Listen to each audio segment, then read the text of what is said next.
Hey guys, what is up? It is I, your boy Heel, back at it again with a new video. This will be my WWE Monday Night Raw review recap for August 21st, 2017. Raw tonight took place from the Barclays Center as part of SummerSlam weekend. This was the Raw After Summerslam, after all. And you would expect this Raw to be like the most amazing Raw, just like that of a Raw After Mania.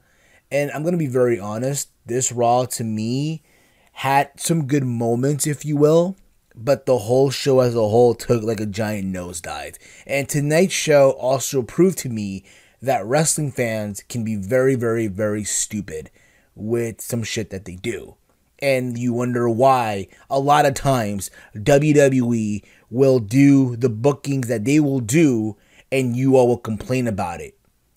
But I'll get into that later on in this review. If you're new to the channel, hit that subscribe button. Hit this video with a big old thumbs up. Share this video throughout your entire social media platforms. Facebook, Twitter, Tumblr, all the fun places out there. And remember, here on this channel, it's wrestling and whatever. So let's get on to this review.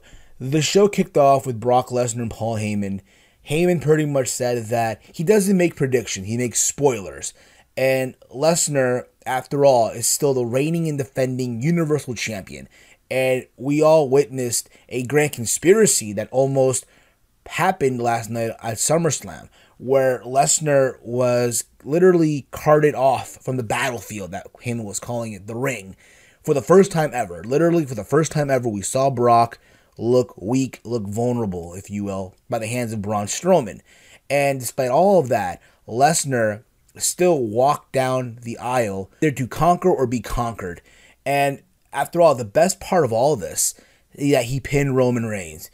And then Heyman goes on to say that no one in WWE or UFC can stop Brock. And out of nowhere, out comes Braun Strowman. There's a stare-off between Braun Strowman and Brock Lesnar. Brock's literally telling Braun he's the champ, what have you. And Braun Strowman goes on to literally lift up Brock.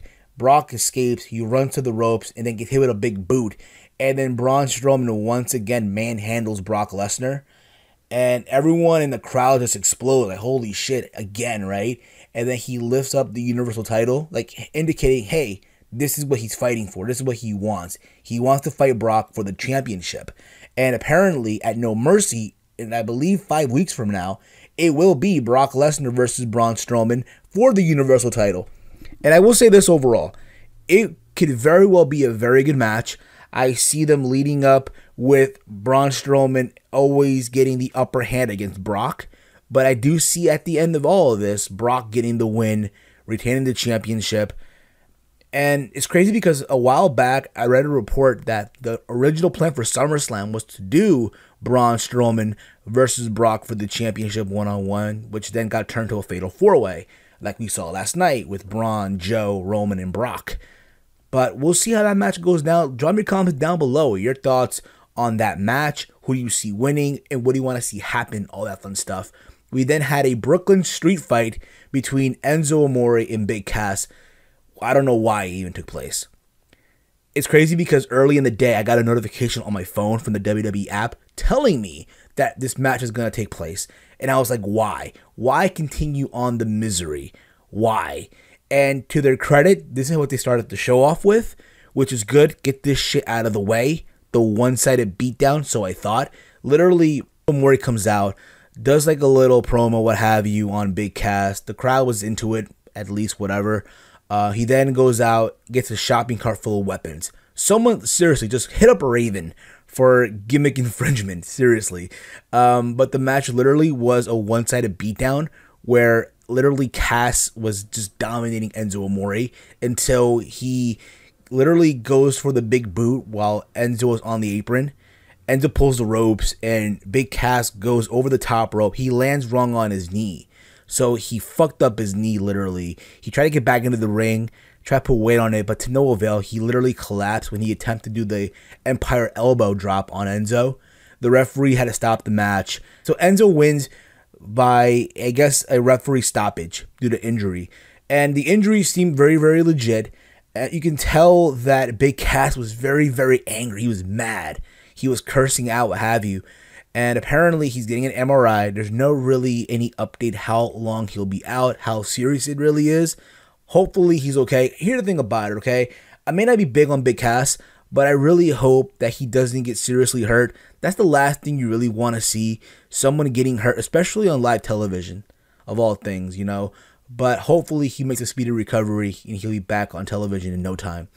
We then had a backstage segment with Emma. She complained to Dana Brooke about not being in the title picture. She then goes off to badmouth Nia Jax and talks how Nia Jax is an idiot, how she's being led by Alexa Bliss, and that she will beat Nia Jax. And little does Emma know, Nia Jax is literally right behind her. And Nia tells Emma that she has this hashtag called Give Emma a Chance. Well, after tonight, the new hashtag will be Give Emma CPR. And then the match takes place, and it's literally a short match where Nia Jax literally hits the Samoan drop on Emma for the 1, 2, 3. And I'll be honest, when I saw this match take place, I thought, okay, maybe we'll get a debut from an iconic duo of Peyton Royce and Billie Kay. Being that, again, there's talks of getting some main roster call-ups from NXT this week alone.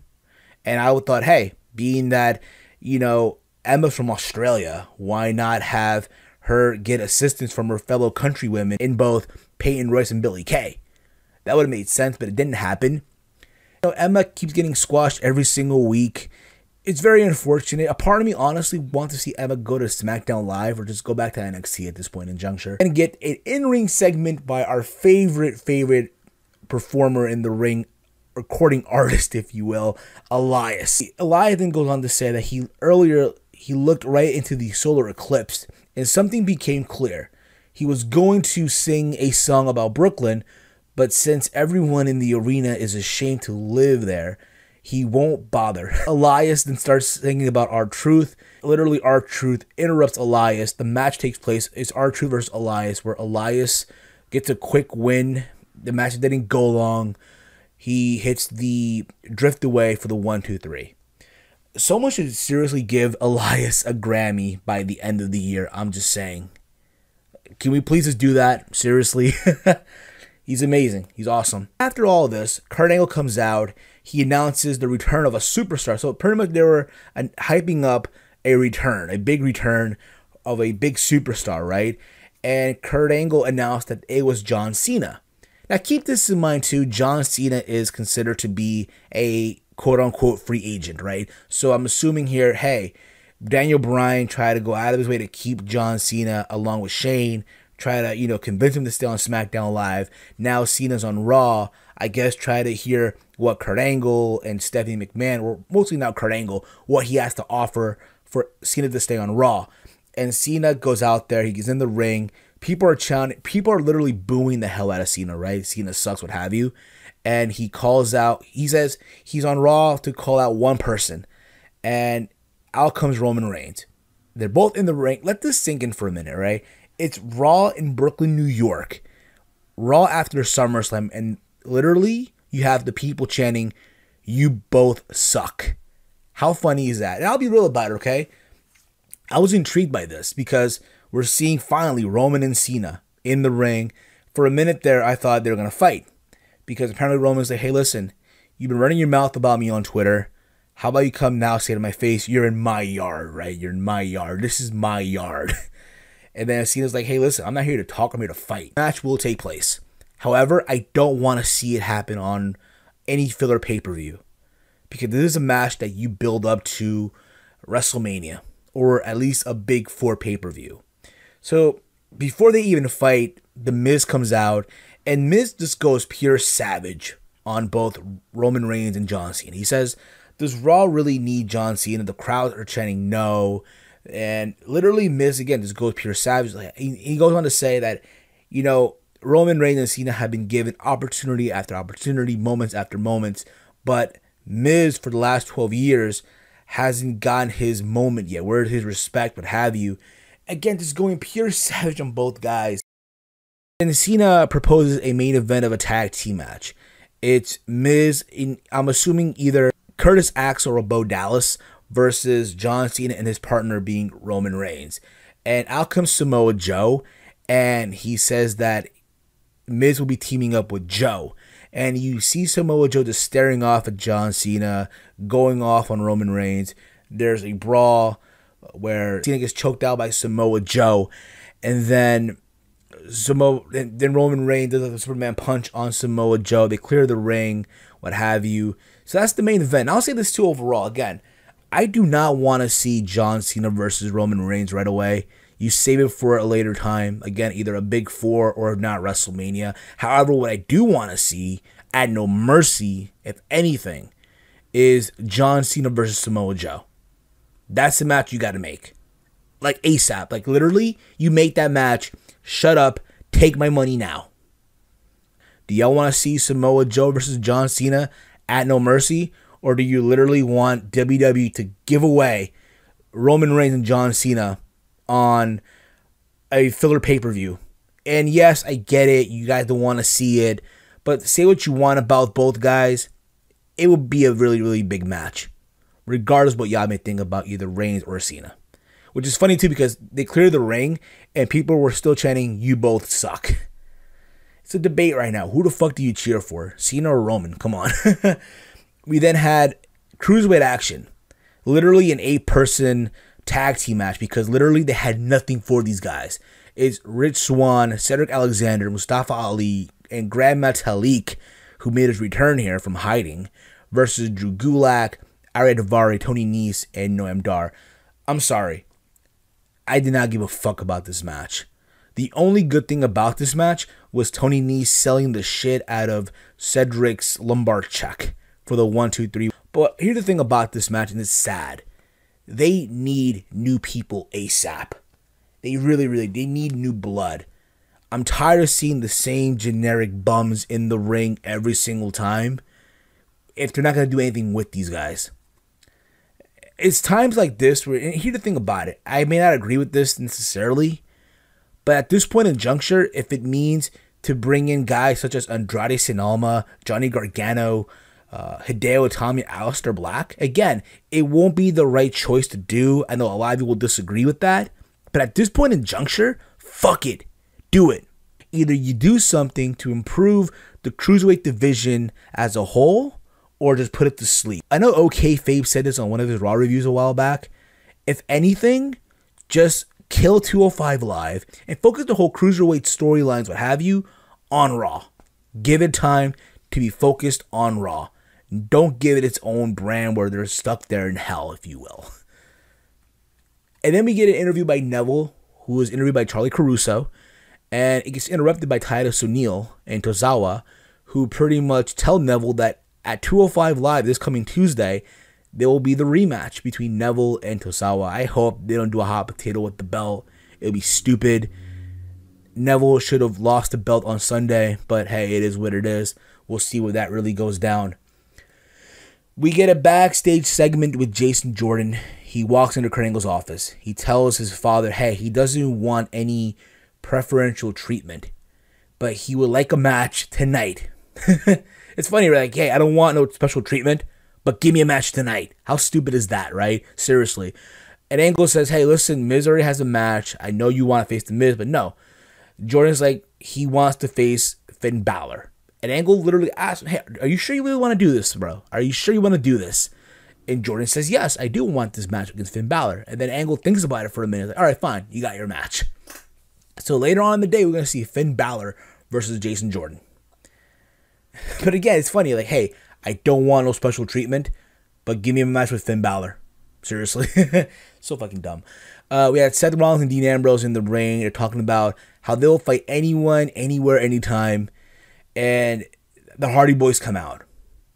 And literally, Matt and Jeff, they're saying that, hey, they don't want to ruin the party before it starts, but they want to congratulate, Ambrose and Rollins for what happened at SummerSlam. That says they know better than most how brothers fight and they make up and it's glorious. And the Hardy Boys challenge Ambrose and Rollins to a match. We get the match itself. And I'll say this overall, it's a match that I would have not given away on free TV. I feel like this is a match you could easily build up and save on a pay-per-view. Just saying. However, the match for what it was okay. Nothing really special in my honest opinion other than I guess the poetry in motion that they did, where Jeff literally went off outside the ring and landed on Ambrose and Rollins. And at the end of it all, Ambrose and Rollins got the win when they pinned Jeff Hardy. And backstage, you saw Cesaro and Sheamus watching on a monitor, so you're pretty sure the rematch will take place either in a couple of weeks or if not at No Mercy. But we'll see how that really goes down. Again, give me your comments down below, your thoughts on that as a whole and whatever. We get a backstage segment with The Miz. It's literally him, The Miztourage, and Samoa Joe. And Miz literally thinks for a minute that Joe has joined The Miztourage, right? And he goes on to talk about how Joe made the right choice. Joe tells Miz to shut up. And this is how tonight's going to go down. Like, literally, he's not part of The Miztourage, but he tells them all what's going to happen tonight. And literally, Miz, Dallas, Axel, they all listen. And Dallas and Axel will remain a consistent presence outside the ring. And Miz, he can do that annoying, unorthodox thing that he does in the ring, which I thought was really, really funny. But again, just hilarious stuff there. Literally Joe taking control of The Miztourage, even though he's not really part of it. And then we get Sasha Banks in the ring for her celebration, right? And there's literally a mixed reaction where people are cheering and booing. And she says that, hey, she may be from Boston, but her heart is from Brooklyn.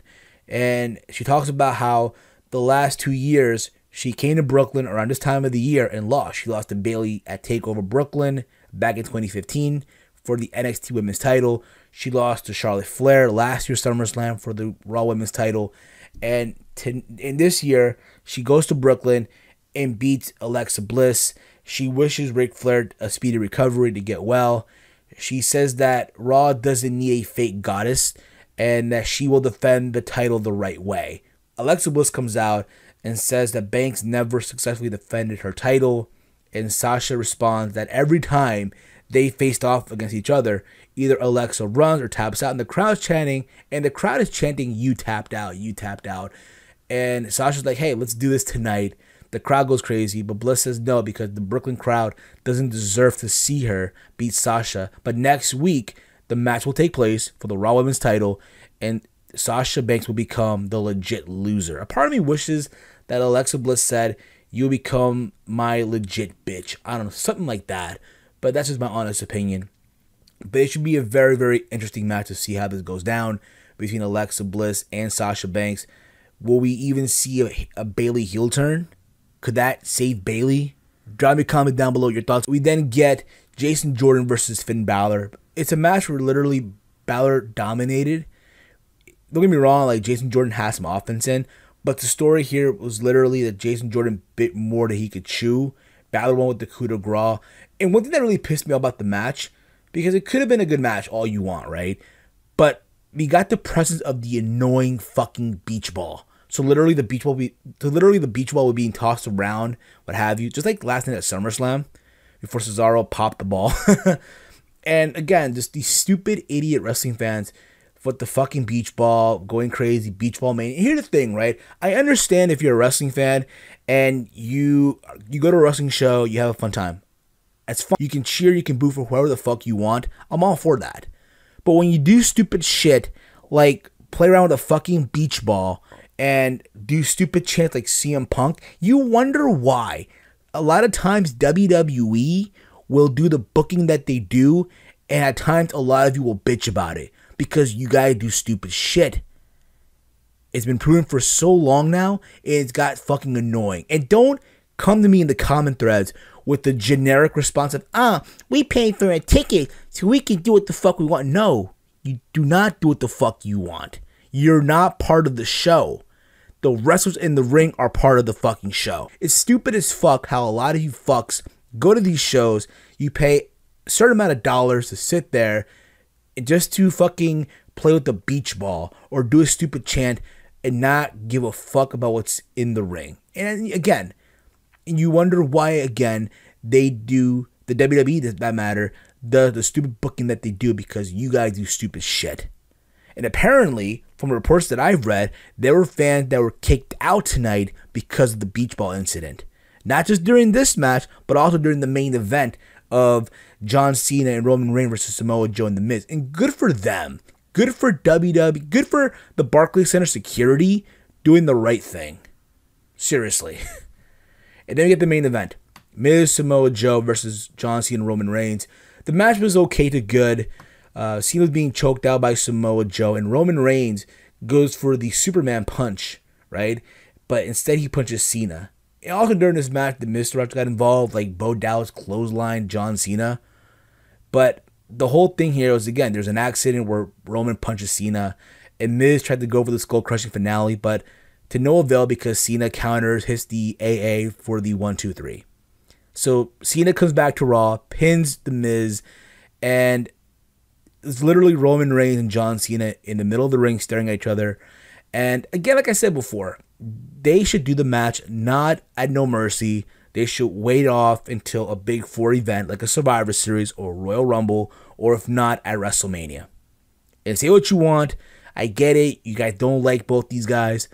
But that's where the match should take place, in my honest opinion. Overall, again, Raw was just there to me. It had some good moments with Braun attacking Brock Lesnar.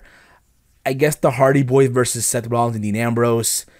I guess also the whole, Cena, Roman Reigns, in the ring, somewhere in the show. But the rest of the whole show was just a giant nosedive.